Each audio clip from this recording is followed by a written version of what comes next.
Tonight, the Director of Health speak about the whooping cough health advisory issued in New Zealand.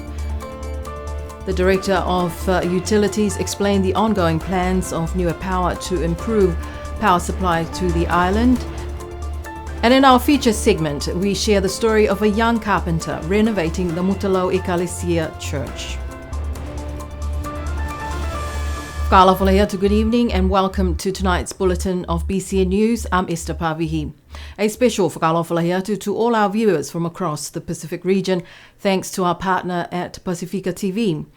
Leading our bulletin tonight, the Niue Health Department has issued an advisory for everyone on the island regarding a public health advisory from New Zealand on pertussis, or whooping cough. The Director of Health, Minerva Ikimo, spoke to BCN News on the importance of immunising our children. Whooping cough affects primarily our children and our most vulnerable. So it does occur every 3 to 5 years. It's kind of cyclic in nature. So New Zealand's going through their season of whooping cough now. The important thing to know about whooping cough, it is a respiratory disease. It does affect our children a lot more than our adults, so it is very important that we immunise our children. She emphasises on the importance of safe hygiene practices, like washing your hands after you cough, wearing a mask when you're coughing, and if you're feeling unwell, to visit the doctors at the hospital. When you're out and about, or if you have expectant mothers at home, please make sure that if you haven't had a booster shot of whooping cough, come in and get it done. But particularly the mums, there's a 92% efficacy rate of protecting your baby from potential infant death due to pertussis. It's also important as well that you wash your hands. If you do have a cough, please wear a mask or cough into your elbow or wear a mask. And if you're feeling unwell, come in and see us at the hospital. Since more visitors will be arriving for this month's 50th anniversary celebrations, the Health Department is encouraging everyone to maintain safe practices at all times. The Niue Fall Hospital will be operating normal working hours for the next week's Constitution celebrations. Last week's power outage lasted more than 50 hours, or nearly 3 days, for the northeastern side of the island. Power was out for around 5 hours for the rest of the island. The staff of Niue Power worked throughout those 2 days. They discovered that the faulty cables tripped the northern feeder and caused the outage to the whole island from the new power station. To avoid island-wide power outages, the team decided to go back to using the old power station while work continued to stabilise the grid. Here's more on that story. The Director of the Department of Utilities, Clinton Chapman, sat down this morning with BCN News to explain the reasons for the power outage last week. So what caused the outage over the 2 and a bit days? There was a cable fault on the northern feeder. We started trying to find that fault all the way from Mutalau to Matalawe, because as soon as it went out, we identified it's within that section.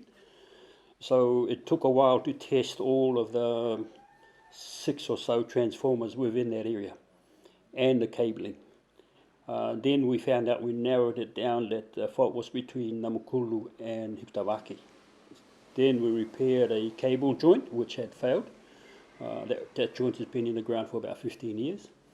And also there was a fault in the transformer just before Hiptawaki. People took to social media last week complaining about the ongoing power outages. Questions were raised over the continuous power disruption, and one question in particular on whether it is time to bring in support from New Zealand seemed to have greatly upset the staff of Niue Power.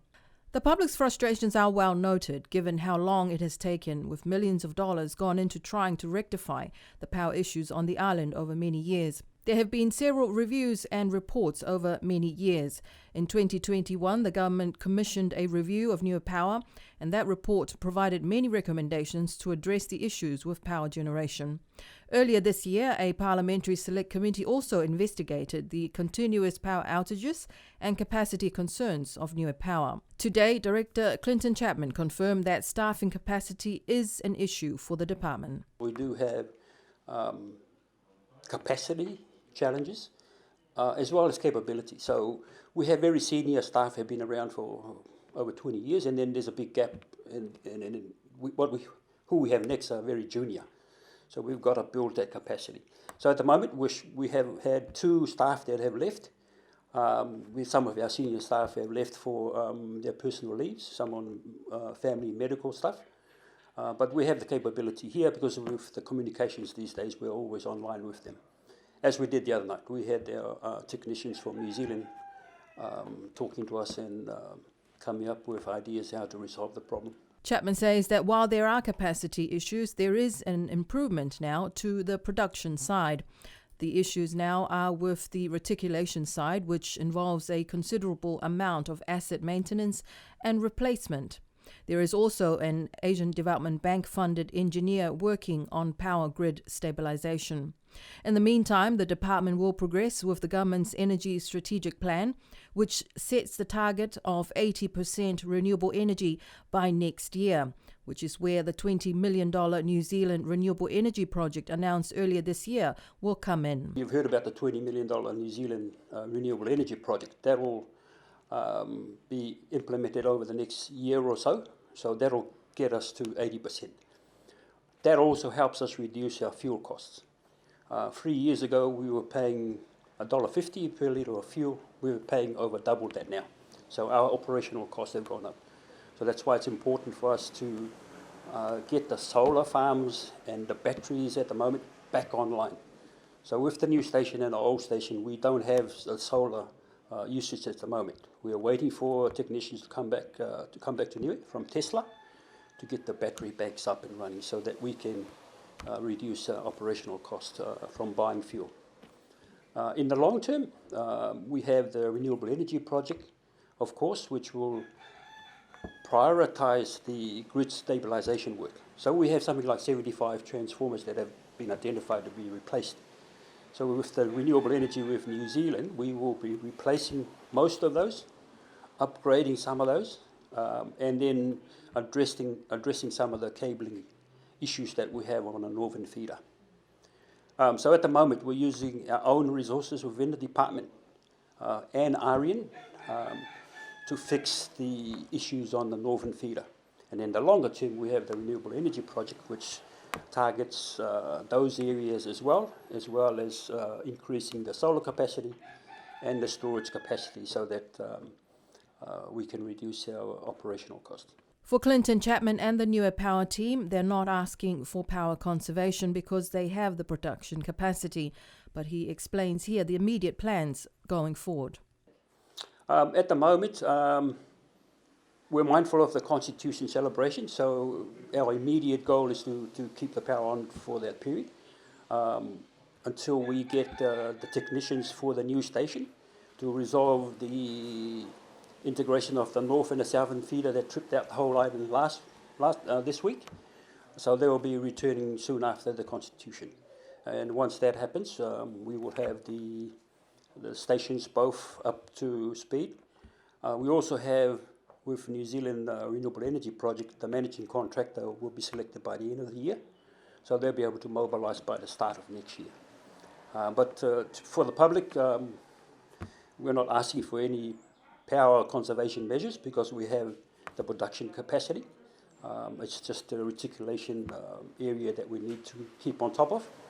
And I can't promise that there won't be any unscheduled outage because of the weaknesses still in the system on the north.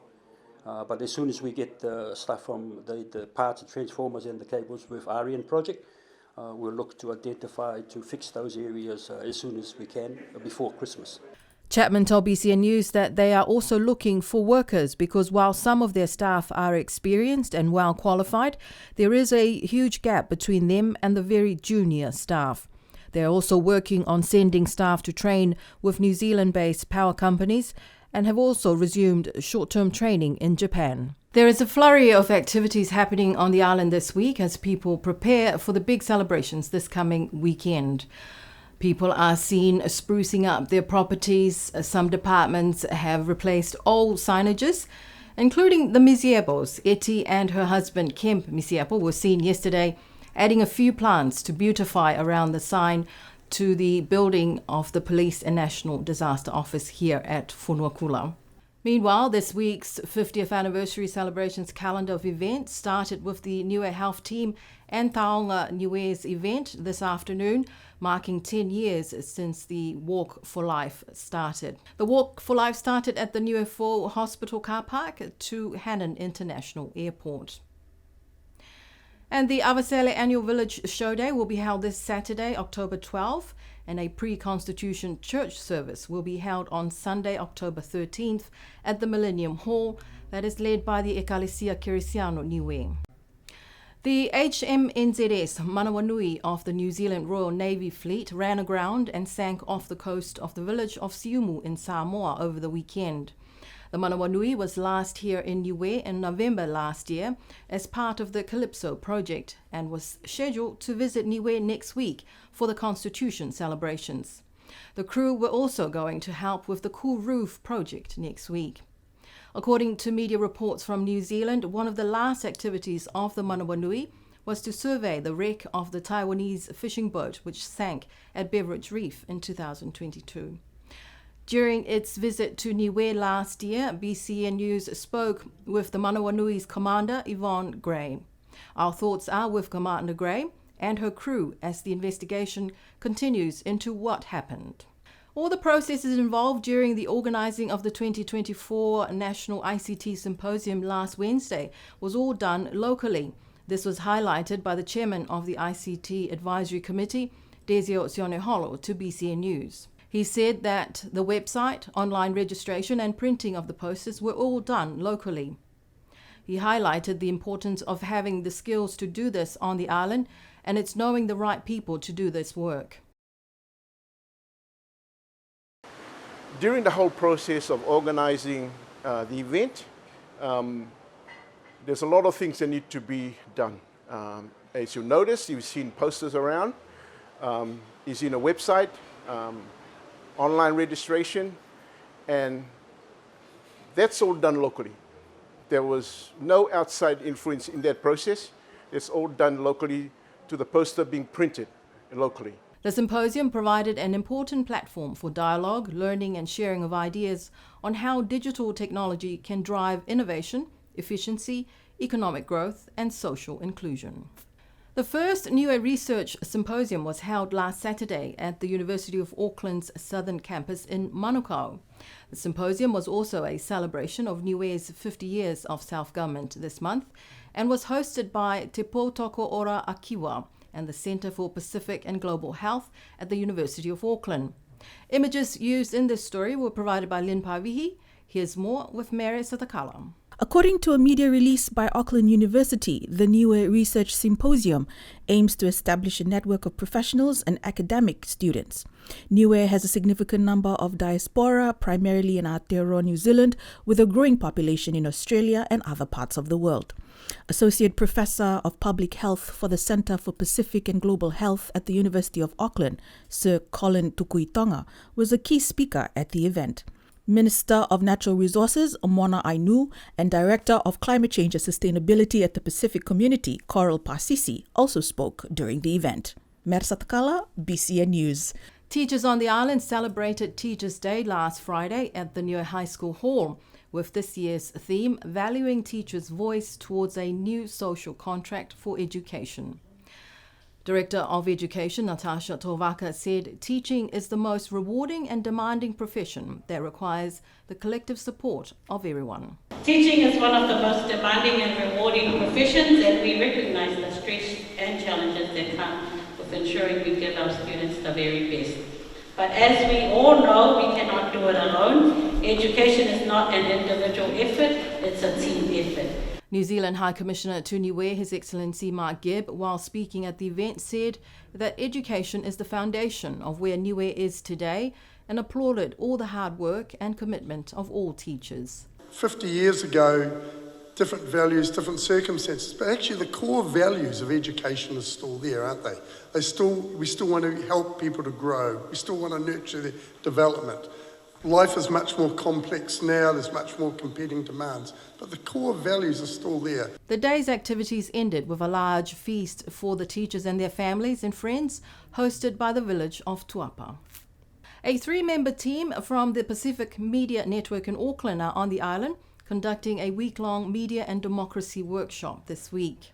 Pacific Media Network multimedia journalist Matt Manuko said their media and democracy workshop is all about better informing the public about disinformation. And so throughout the week we've had students, we've had local journalists and broadcasters, and then finally we've had NGOs and members of the public to teach them about disinformation and how to differentiate real news from fake news, but also differentiate different things about media and news. PMN News Director Samson Samasoni said the session has been very informative, with participants having a better appreciation for the work journalists do.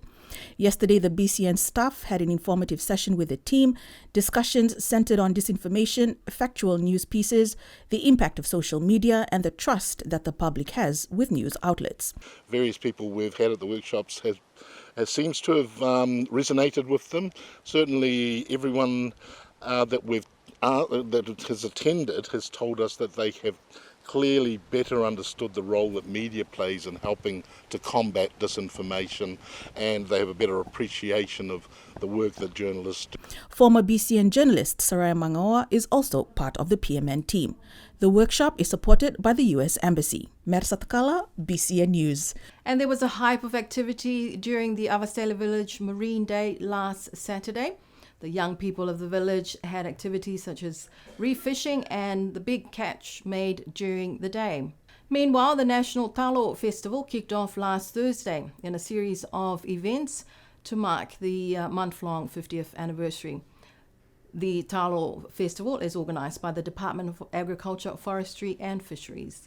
The event displayed various Talo dishes, showcasing their cooking skills for those who competed. People showed up in numbers at the event held at the Niue Golf and Sports Club at Fonuakula. A 30-minute documentary about Niue's journey of self-government, titled Halavaka He Matamaka, was produced earlier this year by the team here at BCN, with a grant from the Pacific Corporation Broadcasting Limited, or PCBL, a program funded by the New Zealand Ministry of Foreign Affairs and Trade. It will be aired on TV Niue this coming Sunday. Also new to TV Niue is an additional channel provided by Pacific Oz TV, providing entertainment and sports content to our base channel package. Here's more with Marriott Satakala. The documentary features several leaders reflecting on the past 50 years and the self-government and the relationship with New Zealand, and also features young Niueans both here in Niue and in New Zealand, and their reflections and dreams for the future of Niue. Written and produced by Esther Pavihi, with camera work by Valentine Wanga and former BCN cinematographer Eroti Navuku. The documentary was produced for Pacifica TV and premiered on Pacifica TV on Sunday and will be aired on TV Niue's Channel 1 this coming Sunday at 7 p.m. Meanwhile, BCN has acquired an additional channel to our TV Niue base package, with the Pacific Oz TV providing entertainment programs and a variety of sports. This was launched as a side event during the 7th Pacific Media Summit held on the island 2 weeks ago. Mersa Takala, BCN News. And we end our bulletin tonight with our feature segment. This evening, we are sharing the story of Jessup Matangi Vilitama, who, with his team, have been working on the renovations to the Ecclesia Church at the village of Mutalau. Jessup Matangi Vilitama is the son of Reverend Dr. Matangi and Mrs. Jo Vilitama, who served in ministry in the village of Avasele and also the Niuean community in Ramsgate, Australia for many years. Jessup was asked to renovate the aging Mutalau village Ecclesia Church, a request he could not say no to. He speaks to our Mary Satakala. Jessup was brought up in Niue and moved abroad, starting his own construction business in 2016 called JJ Constructs in New Zealand. He started AXR Constructs this year to cater to the Niue market, as skilled labour is definitely in high demand here. In 2016 we've moved back from Australia to New Zealand, and then I started my building apprenticeship, and throughout those years I was able to hone my craft and wanting a bit more to do with work and to improve in my skills, I guess. His choice to come back was one of service to his village and also a spiritual journey after a tragic loss in his family. I was asked to come in and do this project, which I was quite reluctant to say no. And so I prayed about it and just looked to the Lord about it. As is customary, the people of the village of Mutala have been volunteering as well, providing meals for Jessup and his workers and volunteers. The building and renovation started in June, so mid-June. I've arrived with my family to get a head start on it. In the first week, it was just me, myself, until one of the workers actually arrived from New Zealand. And then a week later, another worker arrived from New Zealand. 2 weeks later, then another arrived. So all up, there was 4 of us main people working on the building, and we've had many volunteers come through and just giving us a hand and helping. He explained on the various renovation work that will be done. So we had a lot of concrete spalling and steel rusting, and so the structural integrity was compromised. So our job was to clean all cracks out, clean up the concrete, repair and reinforce steel, fixing any rots, any cracks, and repainting the whole project. Jessup hopes the renewing of the church's walls and pillars represent the strengthening of relationship of the whole village, bringing together to form a renewed bond with Christ Jesus. His advice to anyone on the island wanting to start their own business is to do what you love and just go for it. The fact that we've made the building stronger should make the community stronger in some sense. And my only hopes are that everybody comes together and just enjoy it. Come to church, celebrate, and be happy. The Mutalau Church renovation project was made possible through the fundraising efforts of the village and various assistants and donors from the government of Niue, family, friends, and sponsors from New Zealand and Australia. The renovations will be completed by this month, and the village ecclesia will hold an event to mark the completion of the project and the ordination of their new pastor in early November. Mersatkala, BCN News. And that's our news bulletin for tonight. From all of us here at BCN, we would like to wish everyone on the island and to Niueans abroad happy 50th anniversary of self-government. We will be back with our next BCN News bulletin on Thursday, the 24th. Until then, kia monui nei tau fia pule whakamotu ke limong fulua ki Maniwe. A Mr. Pavihi, monui ne po, nono whaa.